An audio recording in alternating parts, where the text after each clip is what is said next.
कारण बाबा महाराजांनी सांगितलंय सर्व विश्वामध्ये परब्रह्म आहे, नागोबा या. मग नागोबा सुद्धा यांच्या प्रेमात पडले. त्यांनी त्यांच्या गालाचा मुका घेतला. 2 दात उमटले, रक्त आले, एका मिनिटात फेटून खाली पडलं. ते म्हणले अहो असं का केलं? नाही म्हणले नागोबा आलीच ना आता केव्हा तरी पंचमी आहेच आता नागपंचमी आली. मग त्यावेळेला बायका बांगड्या बिगड्या भरतात, त्याला नागाला ओवाळतात. आता ते पूर्वीच्या काळात फार असायचं. नागपंचमीला बायका फेरा बिरा धरायच्या, फुगड्या बिगड्या खेळायच्या. आता काही नाही, रोजच फुगड्या असतात, तेव्हा काही प्रश्न येत नाही. आलं का लक्षात? असो काय आपलं हसत खेळत सांगावं, मला काही जास्ती येत नाही. काय मुळात संसारात अडकलेले इतके खाली माना घातला, इथे तरी मोकळे होऊन जा बरं का. हां, संसार दुःखमूळ चहूकडे इंगळ, विश्रांती नाही कुठे चहूकडे इंगळ, अशी व्याख्या केली आहे. मग प्रवचन आला त्यानंतर आनंद घेऊन जावं. कारण एक सांगू का, आनंद हेच भगवंताचं स्वरूप आहे, सच्चिदानंद. आनंद हे भगवंताचं स्वरूप आहे. म्हणून समग्र जीवनाचा स्वीकार, अमकं सोडायचं का तमकं सोडायचं नव्हे, जे असेल ते मान्य, असेल त्याचा स्वीकार, तक्रार करायचं काही कारण. आता बघा काही वेळा नोकरी लागत नाही, कितीतरी दृष्टांत देतो तुम्हाला. एवढे दृष्टांत कशा करता देतो तर जास्ती दृष्टांतांनी चांगलं कळावं. एक मोठे प्रवचनकार आपल्या भारतात होऊन गेले 21-25 वर्षाच्या मागे. त्यांचं इतकं ॲब्स्ट्रॅक्ट प्रवचन असायचं बरं का, एकही दृष्टांत नसायचा. मला म्हणाले, मी त्यांची प्रवचन ऐकली होती, मला म्हणाले त्यांचं प्रवचन 1 तास 1.5 तास असतं, पण एकही दृष्टांत नसतं, फक्त तत्त्वज्ञान बोलत असतात. मी म्हटलं तुमच्यासारखे श्रोते असतात म्हणून. आमच्या बायका चुलीवरचा चहा खाली ठेवतात, गाळतात आणि इथे येतात, तुम्ही गाळून तिकडे जाता. आणि हे म्हटलं तुमचं बोलणं मला सांगण्यापेक्षा ज्ञानोबरायला सांगितलं असतं तर बरं झालं असतं. कारण ज्ञानेश्वरीमध्ये 9,000 ओव्यात, मागे तुम्हाला सांगितलंय, 9,000 ओव्यापैकी 4,500 ओव्या दृष्टांताच्या आहेत. एक सिद्धांत मांडण्याकरता.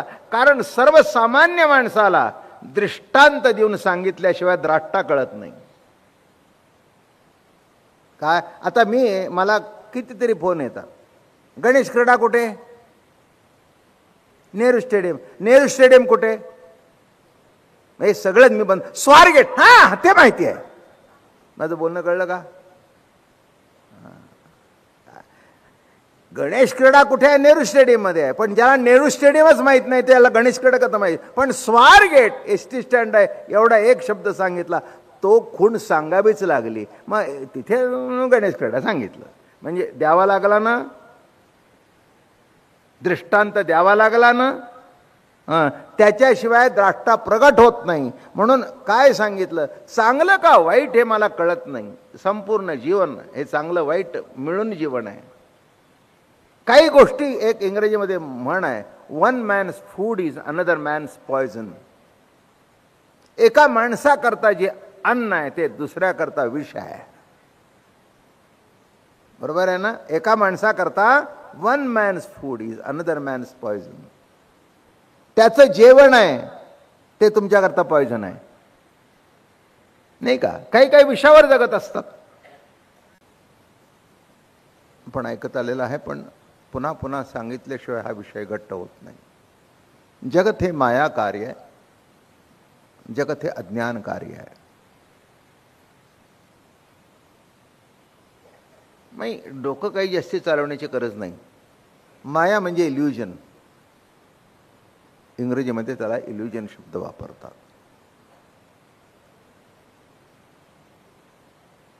आता कोणी जर म्हणेल हा साधा माईक माझ्या समोर आहे, हा अज्ञान कार्य आहे का? निश्चितच अज्ञान कार्य नाही. माझं बोलणं कळलं का? अज्ञान कार्य आहे का? निश्चित अज्ञान कार्य नाही. ज्याने केला त्याच्या ठिकाणी ज्ञान होतं, आणि त्या ज्ञानाचं दर्शन म्हणजे हा माईक. त्याच्या आतमध्ये काय वायर टाकायला पाहिजे, कशी फ्यूज टाकायला पाहिजे, त्याची जडणघडण कसं करायला पाहिजे, हे ज्ञानाचं दर्शन आहे. प्रत्येक गोष्ट ज्ञानाचं दर्शन आहे. प्रत्येक एखादी भावली जरी घडली तरी आपण म्हणतो काय भावली आहे, काय सुंदर केली आहे. मग त्या भावलीमधून किंवा एखादी आता गणपतीची मूर्ती आहे, आपण म्हणतो काय मूर्तिकार आहे, काय मूर्तिकार आहे.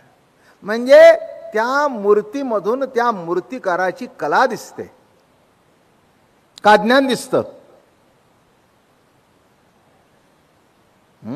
साध्या मूर्तीमधून जर मूर्तिकलाचं ज्ञान प्रगट होतं, त्याची कला प्रगट होते, तर इथे तुमच्या माझ्यासारखा एकही व्यक्ती पुन्हा करता येत नाही अशा करोडो व्यक्ती निर्माण केल्या. ते अज्ञान कार्य म्हणावं का ज्ञान कार्य म्हणावं, अगदी सोप्या पद्धतीने सांगतो नाही का. कोणचंही कलाकुसरी बघितली, एखाद्याच्या घरात गेल्यानंतर सुंदर परत पडदा लावलेला होता क्रोशोवर्कचा, लावल्याबरोबर वा कुणी विणलाय, नाही आमची मंडळी, असं का. म्हणजे त्या कलाकुसरीतून ती जरी दिसली नाही तरी ती लोपली नाही. फारच हुशारात आहे मंडळी तुमची, फारच हुशार आहेत. माझं बोलणं कळलं का. कृतीतून जर करता लपत नाही तर जगत निर्माण ज्या सत्तेने झालं किंवा जगत रूपाने जो नटलाय ते अज्ञान कार्य असूच कसं शकतं.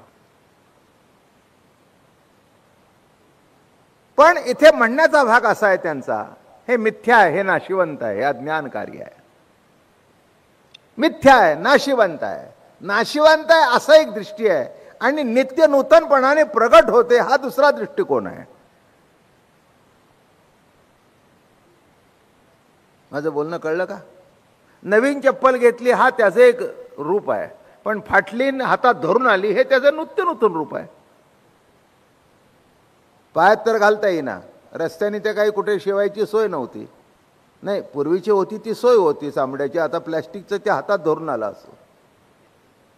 बायको म्हणली ही काय भानगड आहे, नाही म्हणले महाराजांनी ऐकलेलं हे चपलीचं नवीन रूप आहे.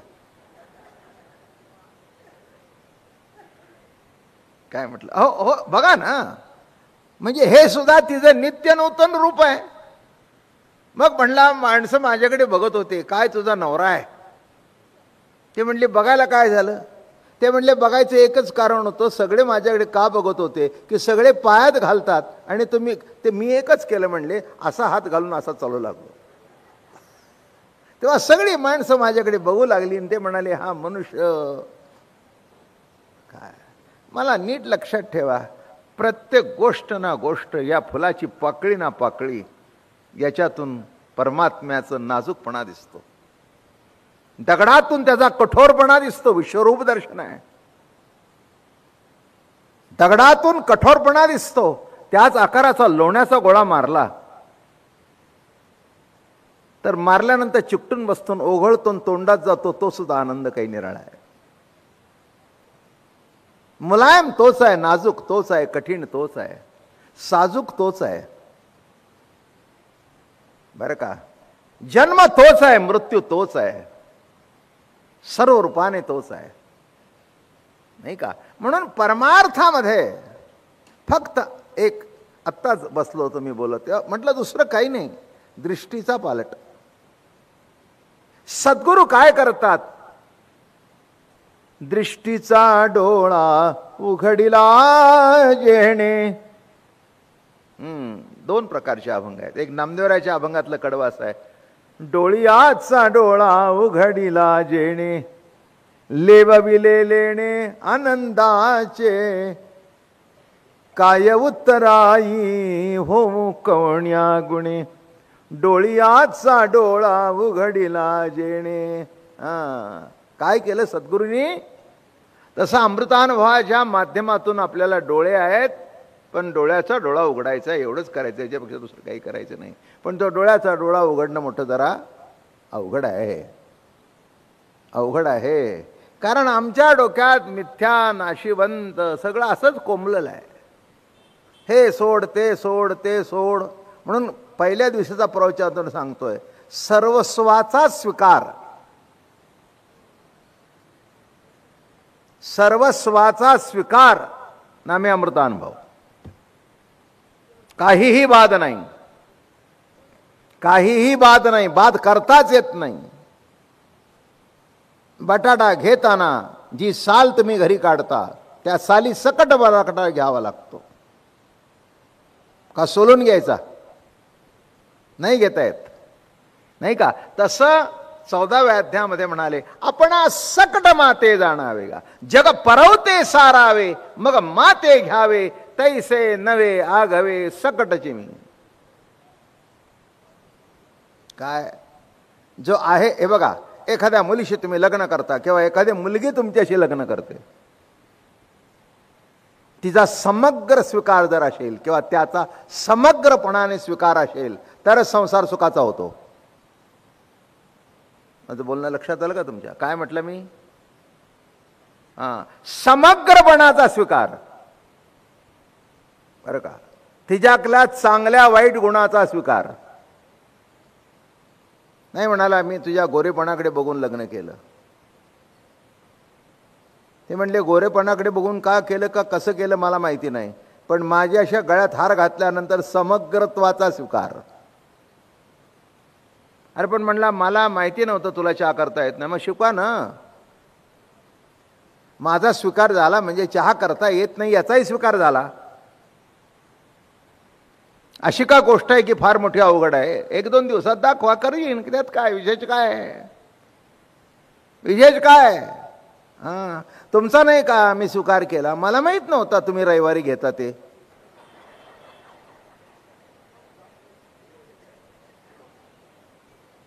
मला माहित नव्हतं की तुम्ही रविवारी घेता, पण पहिल्याच रविवारी कळलं की तुम्ही घेता. पण मी गप्प बसले. 7 दिवस तुम्ही थकता म्हणून you drink, you are not drunkard. माझं बोलणं कळलं का? You drink but you are not a drunkard. म्हणजे दारुड्या नाही.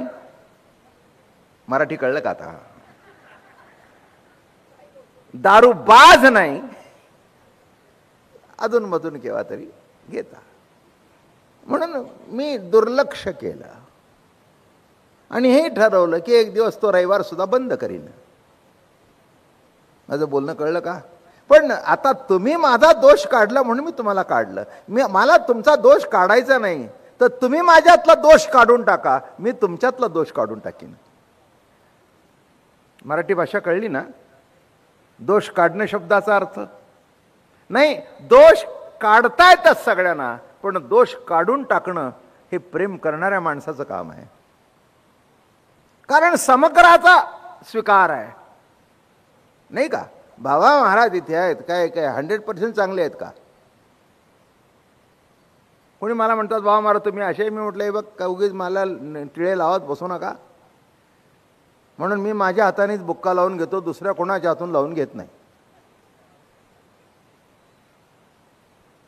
कुठेही कीर्तनात गेलो तुम्ही सांगतो बुक्का लावू नका, कारण ते बुक्का लावत नाही, आपलं तोंड काळं करत असतात आणि निम्मा सदरा काळा करून टाकतात. आणि ज्याला बुक्का लावता येत नाही त्याला हातात बुक्का लिहायचं लावायला. ते असं ते एकाने तर काय केलं, भस्मासारखा बुक्का लावला. मी म्हटलं बुक बस. काय काय धन्य आहे, सगळं जगत धन्य आहे. म्हणून म्हटलं मी माझा बुक्का नीट लावून येतो, त्याच्यावर आता माझ्या बुक्क्यावर तुम्ही बुक्का घालू नका किंवा तुम्ही बुक्का लावण्याची गरज नाही. मी माझा नीट निटका जसा असायला पाहिजे. मी आरशात बघितल्यानंतर माझं मला जसं बरं वाटायला पाहिजे तसं मी लावला, तुम्हाला बरं वाटायला पाहिजे असं नाही. माझं बोलणं कळलं का? आता गंमत बघा, उदाहरण म्हणून सांगायचं. मला फेटा बांधण्याकरता आरसा लागत नाही, आयुष्यभर बांधतो त्याला हात बसलेला आहे. पण एकदा बांधला की नाही मग असं जरा कोणाला पसंत पडलं? तुम्हाला नाही.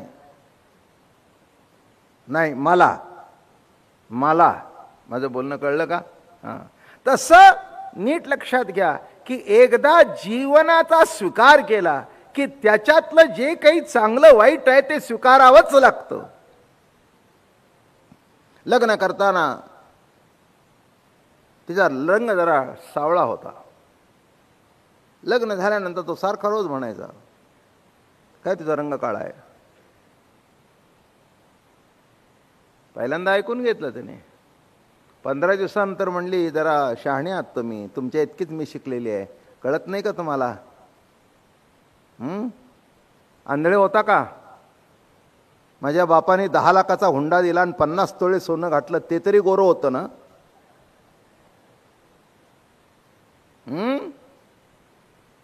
काय तुम्हाला जर गोरी पाहिजे होती दुसरी करायची होती, आंधळा होता का? माझं म्हणणं लक्षात आलं का? मला माळ घातली तेव्हा माझ्या काळेपणा सकट माळ घातली. माझ्या सद्गुणाला माळ घातलीस तशी माझ्या दुर्गुणाला सुद्धा माळ घातली.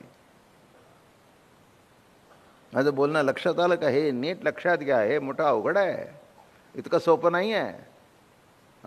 खरं निर्मळ प्रेम असेल तर ह्याचा स्वीकार होतो. काही वेळेला आपल्याला कळत नाही की ह्यांनी दोघांनी एकमेकाकडे काय पाहिलं. ते एकमेकाकडे पाहत नाहीत, एकमेकाच्या अंतःकरणातलं प्रेम पाहतात. माझं बोलणं कळलं का? म्हणून लक्षात ठेवा, हे सगळं प्रभूचं रूप आहे, म्हणून निषिद्ध काही नाही. काय आपण कसं म्हणतो, नाक जरा कमी असेल तर असू दे ना, देवाने दिलंय. रंग काळा आहे, असू दे ना, देवाने दिलाय. मग प्रत्येक गोष्ट जर देवाने दिली आहे तर मग त्याच्यामध्ये दोष काढण्याची आवश्यकता काय? म्हणून इथे निषिद्ध काही नाही. माझं बोलणं कळलं का? हां, असं आहे, निषिद्ध काही नाही. तर तुम्ही म्हणाल दारू प्यावी का? प्या ना, प्या ना, कुणी नाही सांगितलंय. प्रत्येक दैवताचा नैवेद्य निराळा आहे आणि त्याची पूजा निराळी आहे. माझं बोलणं कळलं का? तुम्हालाही तशी पूजा मिळेल, कळलं? सर्प जरी देव असला तरी चावायला आला तर त्याला काठीने हाणलाच पाहिजे, त्याशिवाय पर्याय नाही. नाही का? आजच पेपरमध्ये आलाय, डिसिजन केले हायकोर्टने की नाग मारू नये. बरोबर आहे की नाग कमी होत चालले. नाग हे शेताचे, नाग किंवा साप हे शेताचे संरक्षक असतात. शेतामध्ये जर साप फिरत असेल तो उंदीर होत नाहीत, पण तो चावला तर. माझं बोलणं कळलं का?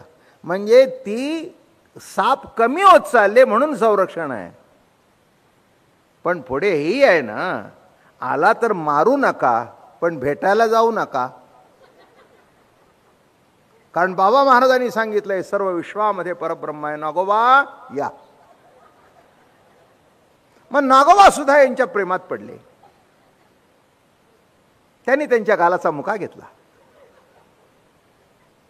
2 दात उमटले, रक्त आले, एका मिनिटात फेटून खाली पडलं. ते म्हणले, अहो असं का केलं? नाही म्हणले, नागोबा.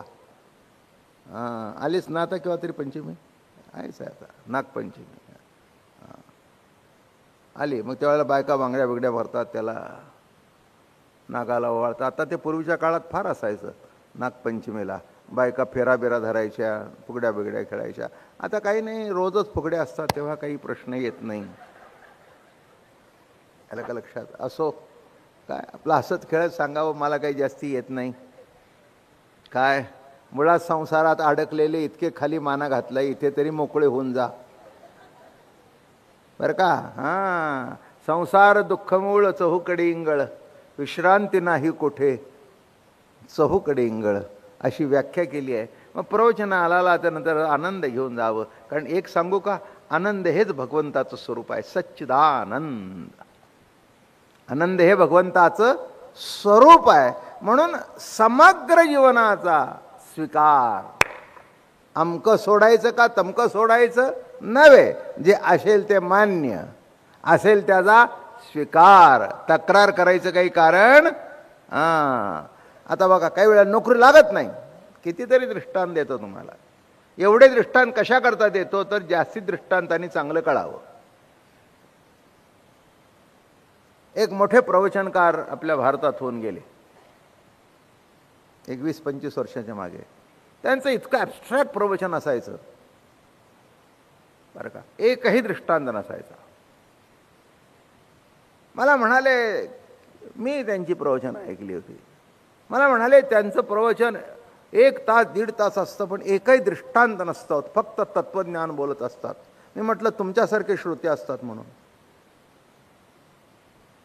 आमच्या बायका चुलीवरचा चहा खाली ठेवतात, गाळतात आणि इथे येतात, तुम्ही गाळून तिकडे जाता. आणि हे म्हटलं तुमचं बोलणं मला सांगण्यापेक्षा ज्ञानोबारायला सांगितलं असतं तर बरं झालं असतं. कारण ज्ञानेश्वरीमध्ये 9,000 ओव्यात, मागे तुम्हाला सांगितलंय 9,000 ओव्यापैकी 4,500 ओव्या दृष्टांताच्या आहेत.